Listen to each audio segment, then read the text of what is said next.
Hello Jeepers, it's Greendot 319. How are we all doing? No, this is not a drill, this is reality. We've got three beautiful Jeeps in front of us here today, and this is what we're going to be looking at over a little series coming up. We're not going to look at it all today. We're going to look at some real, original, untouched Jeeps, and I'm not even joking. The one at the end, this one down here, is a Greek Jeep, but these two here, we've got a completely untouched original Ford GPW and a completely untouched original Willys MB, both 45, both built within a month of each other, and we're going to be delving into these, having a look at them in detail and finding some of the original features that are missing on a lot of Jeeps. And you know, when you're looking at the original stuff, it's irrefutable what the details were. Let's have a look just quickly, just to give you a bit of a teaser. Have a look at this hood. You can see the original blue drab markings on there. The paint is all still there, all the bolts. We're not going to look at it completely today. We will come back to this. But if you want to see this, like and subscribe and join me when we come back. You can see the original stencil on the Ford glass there. Completely original. So a real beauty, this.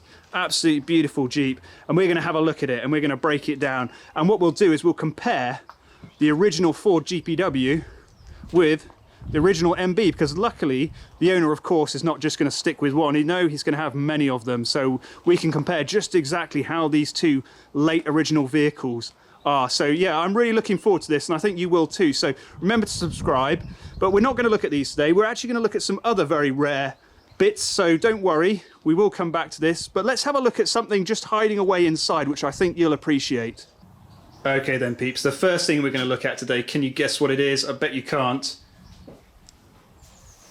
Look at that, an original hood with its original paint on it, okay? And this is like I've tried to do with my one. It's going to be a, you know, a DDay style hood here with the vesicant paint on it. Let's have a look at it then. These came from Bonn in Germany. There was a house built with these. It used them in the roof because, you know, at the end of World War II, the Germans, the whole place had been bombed to oblivion pretty much. So the supplies of housing materials were low, but the supplies of war material were pretty high. So they had to do whatever they had to do. So in this case, they used Jeep hoods to build their roof with, which is why there's bits missing out the bottom here and why it's all flat and everything. But let's have a look, because this confirms some of the things we were talking about with the painting of these as well. So overall, just have a look at how rough the star looks. You can see it's been hand painted there.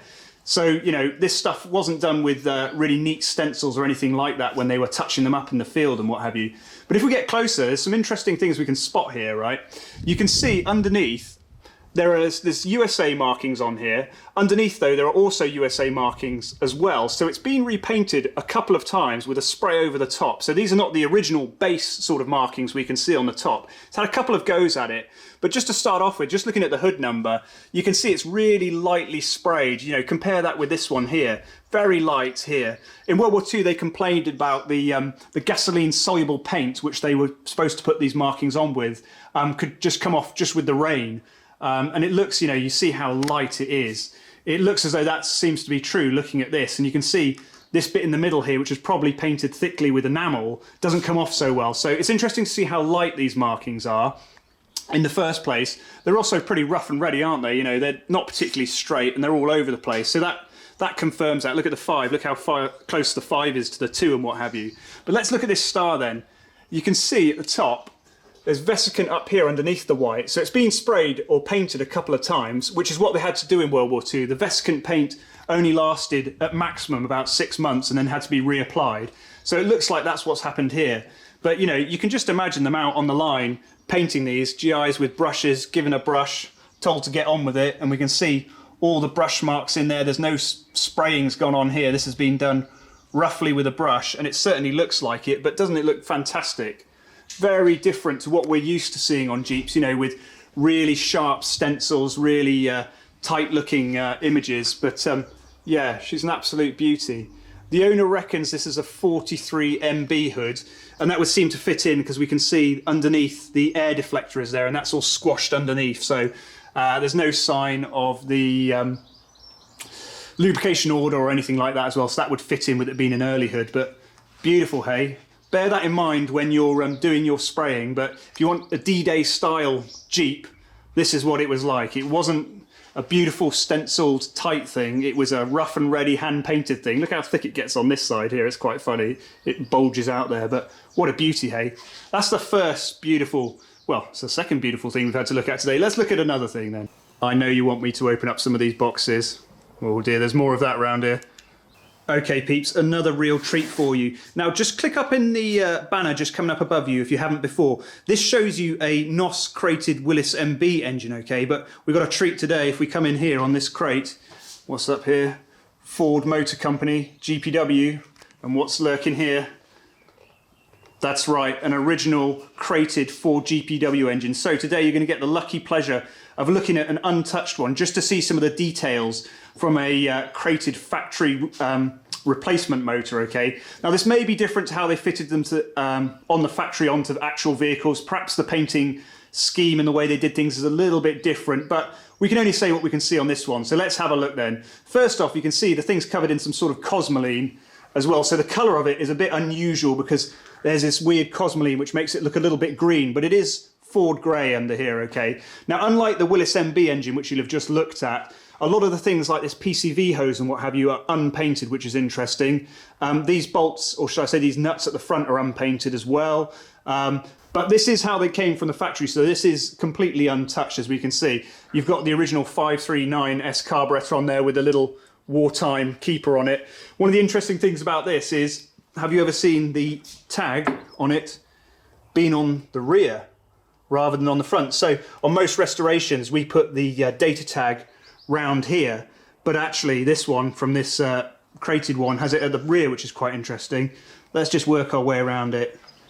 Just take in that beautiful untouched look. Another weird thing about it is the dipstick is in this silver unpainted, which is unusual, and it is it's the Ford, original Ford dipstick. You can see the Ford F there, and it's got some sort of preservative oil in it, which smells evil, but original 1940s oil in there.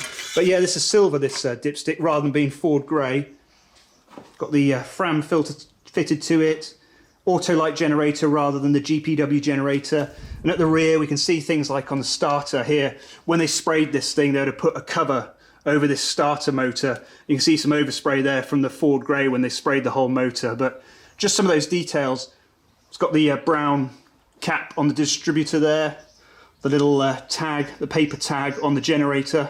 We've also got some of these great bond strap details as well. You can see those star washers holding those bond straps on, and the late war type 2 suppression, so we've got the capacitor on the coil there as well. So some really neat features.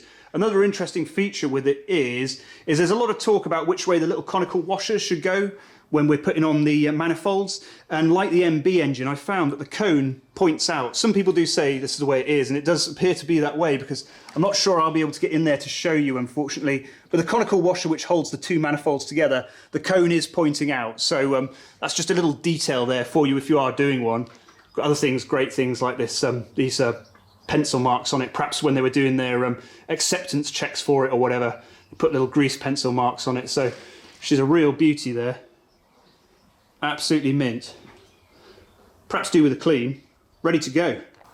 And yes, peeps, it's not just American Jeeps we've got here, original American Jeeps. We've also got original British Jeeps. Now, my American viewers, I'm sure you're aware British Jeeps exist, but they were an important part of our army too. And this is a great mint used example, as it were. You can see we've got things like the auction marking still on it. That's how original this is. But just to quickly point out, we can look at this in later videos as well, just some of the weird and different things you get on the British Army Jeeps. We've got things like its original number plate on it, Butler headlamps and the side lamps. They use different hood hold down catches for some unknown reason, bridging plates. It's all untouched, this. Very, very nice indeed. But there's some interesting things which also date it as well, because they're operating these things out in Germany, occupied Germany. We can see we've got things like this on the fuel tank here. We've got a little catch and a little clip there, so you can put a padlock to it so people can't nick your fuel, because of course fuel was rationed or very difficult to get hold of. So there are all these little things on it which really sort of date it to a time and make it really historically important. Got some of the markings down there as well, like, yeah, just inside here, like my one, my tub, which came off a British Army Jeep, it has a glove box which doesn't have data plates on it, so it's completely clear, and then they've just stenciled on the information, and then you can see a rebuild plate just there as well. So there's some really great features on this British Army Jeep, which, you know, in the UK, a lot of these get turned into American Jeeps back to World War II spec, much like my one. But the British ones, they are very important and historically, significant in their own right. So it's a shame they all get turned into 101st Airborne and everything like that. You can see on the rear, one of these tail lights, we think it's the right one, is a Kubelwagen light.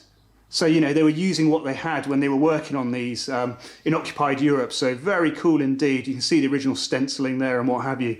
So if you want to see more like this, when we look at those original Jeeps as well, the MB and the GPW, then subscribe. And if you like that, gents, this little teaser for the future, yeah, like and subscribe and comment down below and say what you want to have a look at, and we'll come back and we'll look at some of this. But until next time, cheers.